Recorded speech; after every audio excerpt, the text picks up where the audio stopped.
This is Michael and Jordan again. This is part 2 in our series of videos about our approach to housing in India. This is how we view cluster housing.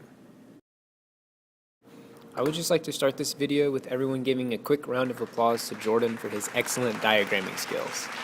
Man, can that kid draw fast. And maybe a smaller round of applause for Michael's narration.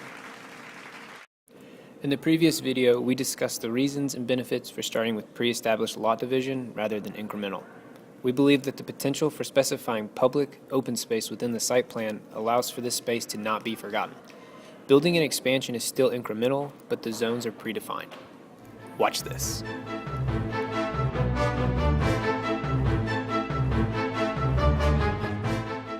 Within the immediate context exist pockets of open space created by informal clusters. Look how nice that is. The village is dense, and there are great benefits in that. We want to preserve that fabric. If you look at the rhythm of the row houses, you can see how they contradict the village fabric. But if we apply the same logic that exists, cluster groupings, we can establish something very contextual. In order to be true and appropriate to the village, we've analyzed the existing connections and pathways. These roads define and split the site. By placing the shared courtyards along the already existing pathways, we can retain the use and importance of these paths. The lots and clusters can then be organized around these shared courtyards. Each cluster is made up of 4 or 6 housing units, with one unit being a smaller nuclear family unit. These units would be organized around the shared courtyards. Those courtyards are provided by the 10% subtracted from each lot. As an organizing factor for the clusters, all units must hold the street edge they most closely address.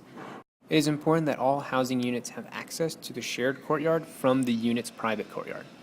The shared courtyard holds all cluster amenities such as water, workspace, composting, and sewage options. Let's apply these rules and elements to the site. We will continue the existing path using it as a locator for the shared courtyard. This allows the site to be split to avoid a drastic change in scale within the village. The cluster is then organized around that courtyard. In each lot, 50% or less is built with all units addressing the street and courtyard. As we progress, we are left with a few questions. We notice that most houses within the village build walls to contain their private outdoor space. Is there a way to define a boundary for a shared courtyard space without building walls? And is this also possible when it comes to building individual lots?